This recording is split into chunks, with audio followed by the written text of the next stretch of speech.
Protesta e 8 kombëtare e thirrur nga Partia Demokratike nuk ndryshonte shumë nga 7 të tjerat. E paralajmëruar për të filluar në orën 19 tek e 8, Doktor Berisha u pat dilte nga selia blu në orën 19:37. Një vonesë që vjen dhe po bëhet e shpesht nga protesta në protestë. E djeshmja nuk kishte vetëm këtë ndryshim. Nuk kishte podium dhe as fjalime, por dikush po fliste. Protestuesit në xhatra u bën kureshtar. Donin të kuptonin nga vinte ai zë që fliste për dështimin e Ramës dhe kilometrin e fundit të tij. Më në fund protestuesit e kuptuan. Zëri vinte nga një furgon që selia blu e përdor shpesh për regjin dhe fundin e protestave. Zëri ishte i vagët ashtu si vetë protesta. Berisha i veshur me një pelerin kundër shiut të gjatë të zezë mbeti thuajse kokulur gjatë protestës. Të ngrysur si ai ishte dhe Flamur Noka në të djathtë të doktorit dhe Luciano Boçi me agron Gjekmarkajn në të majtë të shefit të tyre. Edhe thirrjet Ramaik mezi dëgjoheshin.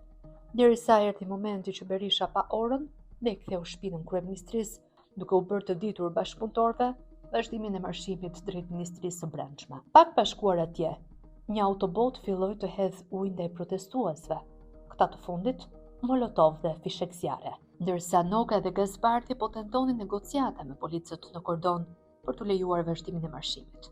Ky ishte ndryshimi i dytë nga protestat e kaluara. Policia nuk lëshoi pe, ndaj protestuesit u shpërndan dhe një pjesë e tyre ju drejtua selis blu, aty të kobori i saj, ku presin si për herë të dalë doktori, t'i falenderoj dhe të shpall datën e protestës së ardhshme kombëtare. Me kaq u mbyll edhe protesta e 8 kombëtare e PD-s. Një sy i vëmendshëm mund të konstatoj pa vështirësi disa ndryshime thelbësore te Berisha. Ndryshime që nuk i kanë rënë të dia apo sot, por kohë më kohë po kryo një profil tjetër të doktorit, si hija jo autentike e Berishës që njohin të gjithë. Berisha i parë nuk do t'ja lejonte vetes asnjëherë që të dilte më vonesë në një protestë, sidomos në një mot me shi, ku iftarët dhe militantët e partisë së tij presin me çadra në shesh. Berisha i parë nuk do të lejonte të tjerët afërti të negociacionin me policët për të vazhduar apo jo marshimin. Me energjinë që e ka shoqëruar do fliste vetë me ta, do motivonte protestuesit dhe nuk do largohej që aty pa e çuar deri në fund protestën. Berisha i parë nuk do të kthehej në zyrën e tij pa dhënë datën e ardhshme të protestës, në këtë rast kombëtare, pa i mbajtur ata të karikuar dhe të motivuar. Pavarësisht luhatjeve të shpeshta që ka pasur profili i tij politik, qoftë si kryeministër, president apo thjesht kryetar partie, Berisha i parë do të shmangej me sa mundej standardeve të dyfishtave në qeveri dhe në parti. Kjo është një nga krahasimet që po bëhet shpesh edhe në opinionin publik. Diferenca mes Sali Berishës të viteve të konfliktit të fortë politik dhe figurës që shfaqet sot. Protestave të doktorit u ka humbur sharmi i dikurshëm. Nuk mbjellin më shpresë optimizëm. Prandaj kur protestuesit shohin që tubimi i tyre kombëtar mbyllet më shpejt, pa një moment të fortë simbolik, u vjen ndërmend Berisha i parë. Jo sepse protesta mund të jetë edhe e vogël, por sepse pritshmëritë ndaj Berishës janë ndërtuar historikisht mbi intensitetin dhe sfidën e tij direkte. Për dekada doktori është identifikuar me konfrontimin frontal, rezistencën në terren, retorikën mobilizuese dhe ka krijuar idenë e një lideri që nuk tërhiqet.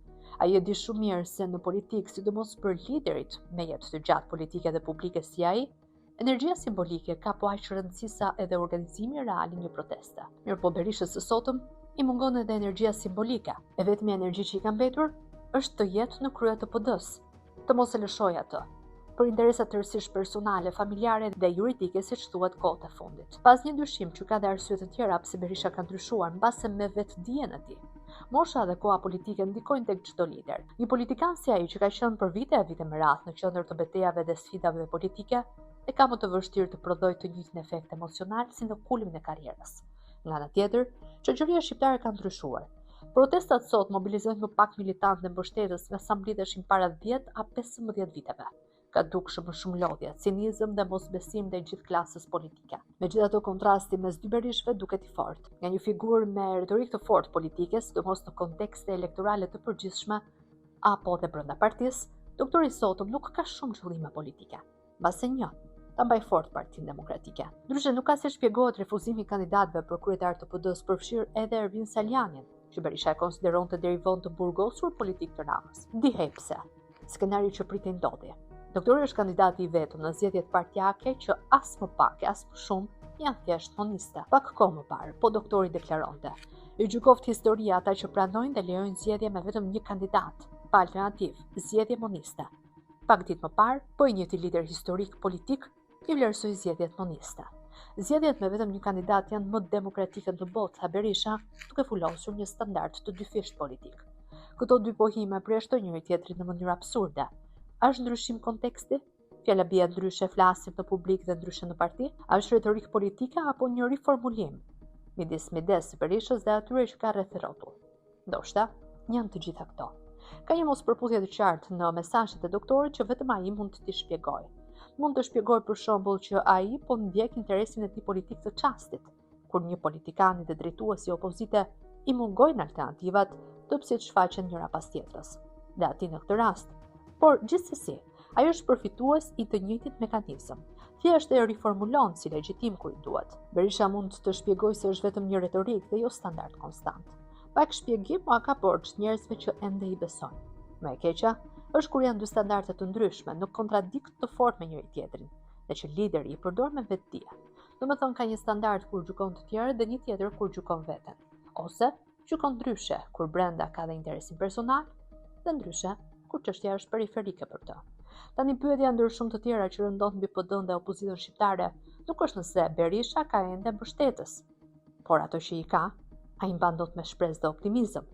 A mund ta zgjerojë doktori elektoratin aktual që ka, të infektojë entuziazëm për te bazës, të krijojë ndjesinë në një momenti politik në rritje, sepse si shumë të tjerë, aty matet diferenca mes një lideri si Berisha që ruan strukturën dhe një lideri që prodhon valë të re politike. Përndryshe, do na duhet të besojmë gjithë ditën e ditës se doktori Nungrata po e mban peng PD-n dhe ka personalizuar atë shumë rreth fatit të tij politik, juridik dhe familjar.